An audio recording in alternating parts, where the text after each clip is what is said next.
Would you say the current conservative movement is fractured? Sure. Okay. How do you think we got here and what can you do about it? Or is it like, this is the normal new? This is what we got to accept moving forward? Well, you tempted this historian, so you're going to get two responses. No, go for it. That's why you're here. Yes, please. Thanks. The two responses. One is the historical response, which is to offer some legitimate hopefulness. Can I ask one thing, guys? The heater is like, it feels like a sauna here. So if we can turn that, I just texted a couple of you guys. If you guys can turn off the heater, I don't want to be in a sauna. If you don't mind doing that, just turn it off, put the AC on. Thanks, guys. Please continue. So as a historian, I would say that the conservative movement every generation or so is fractured. And there are a lot of reasons for that. One of them is conservatives aren't prone to what has become a pretty common impulse by the radical left toward intellectual totalitarianism, where it really is groupthink. Conservatives reject that. We're always much more comfortable in sort of our larger conservative family of having those family conversations. But the second thing is to lean on Burke from the late 1700s. He'd say that conservatives always struggle being in power. We're a movement that is very good on ideas, very good on the academic side of it, but and I think this has been proven, struggle to stay in power, to govern. Which isn't to say that the policymakers who are conservatives right now are bad at governing. It's that right now we're struggling as a movement to understand that this moment we have with Donald Trump in particular as president, with a majority in the House, albeit narrow, but a really competent and virtuous speaker in Mike Johnson, and a Senate leader who's actually playing ball with conservatives, John Thune, those are fleeting in modern American history. And so what we try to do at Heritage to address that fracturing is to say there's a time and place for those intellectual debates. Heritage is always going to be part of that, right? That's one of the chambers of our heart. But when we're in power, let's be sure that while we continue to have those conversations, perhaps they are less vocal so that we can focus on taking advantage of the political opportunity we have. I think the reason, Pat, that we say that at Heritage so naturally is because of the people we represent. We don't represent any elected official. We represent millions of Americans, several 100,000 of whom support us. And we understand that while they may have an interest in these intellectual debates, and I certainly do as a historian, that ultimately they want points on the board. They want to see real policy change. But that's a somewhat long-winded way of saying the fractured nature of the movement always concerns us, and we're always at Heritage, as our co-founder, longtime president Ed Fulner would say famously, to add and multiply. Let's focus on those things we agree on and those policy issues we disagree on. Let's talk about this on the side while we help our guys and gals govern. How tough is it to be, I run a for-profit, right? So I'm not used to running a nonprofit. And when I run for-profit and I go raise money and the board wants to tell me what to do, I've always kept 51% equity, so you can't tell me what to do, but you can give me feedback. Because as an operator, as an owner, I prefer that. Now, today, my insurance company, the last 3 years when I sold, I'm not. So it's a different mindset now. They have to kind of sit there. It's their company, it's their business, and they're going to give you feedback. How different is it as a nonprofit where the 2024 numbers are, I don't know, $133 million that's public, 2025, you guys haven't finalized it yet. And you guys, I don't know what the number was, 517 to 600 employees, depending on what the timeline was.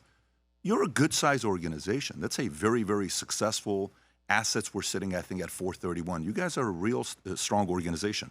But you come in, I think if I'm not mistaken, you're Roman Catholic. Okay.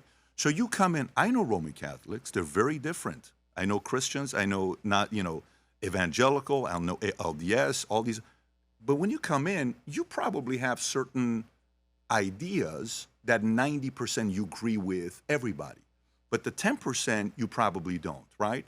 How is it managing donors that are giving you money? Because you may say something like, well, you know what? Like you guys just went through it, right? Last year, I don't know what it was.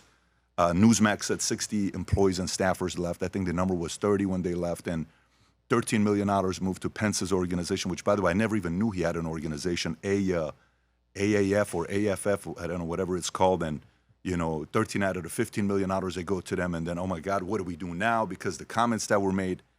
How do you manage your donors who, God forbid, if you say something, they're out? How do you manage that? Yeah, a couple of excellent questions in there, and I'll deal with them in sort of chronological order for me in terms of lessons learned as a leader.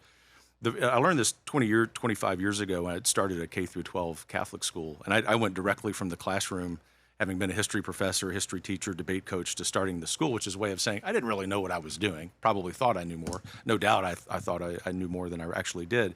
And I thought I could run it as, quote unquote, my business. I was the founder with a couple of friends from high school, one of them a Catholic priest. And I realized, oh man, that doesn't work because it's not that easy.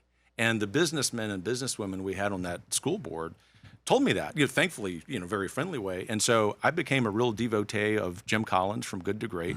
But in particular, my single favorite book, and I'm doing a really small gesture with my hands because that addendum, From Good to Great for the Social Sectors, is, I think, well, for me, I will say it was I skipped that part, but I remember it. I do remember it. All of my for-profit business leader friends say, Kevin, I didn't read that part. Yeah. But I have every... Great that he put it in there, right? Because I can see a guy like you saying, this is what I needed. Because at that point I was thinking, look, I know that I'm called because of my faith to start this school. I know that I've got, without any hubris, this is a gift from the Holy Spirit. I've got some leadership skills, maybe even some business acumen. I'll just go into business. And some of my friends were telling me that, but I knew I was called to do this school. That little addendum changed my life because it made me realize this is the thesis to get to the heart of it. Collins says, almost verbatim, a nonprofit CEO is not a for-profit CEO. He or she is a legislative leader. And I sat back and I thought about that. And I said, I'm a guy who likes politics. It's my first passion.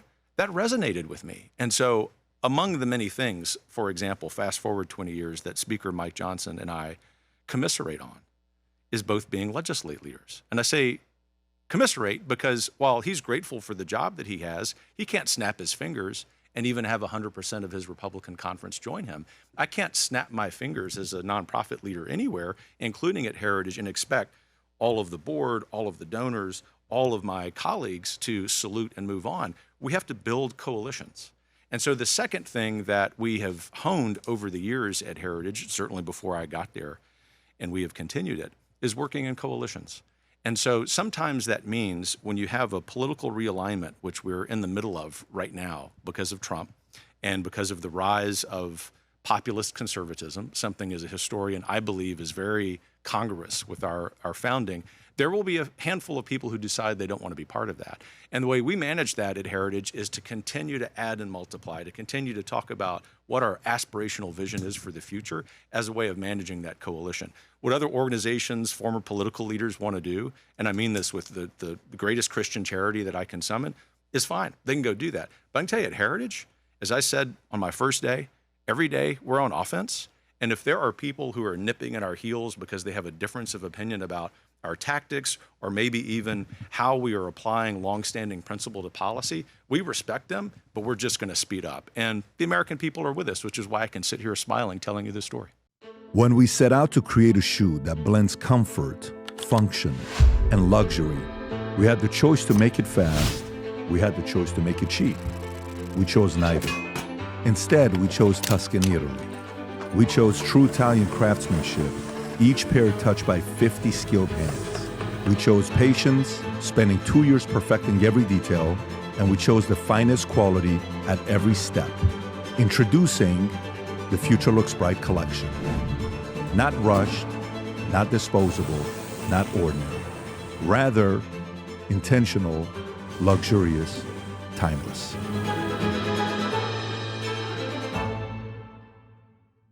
If you enjoyed this video, you want to watch more videos like this, click here. And if you want to watch the entire podcast, click here.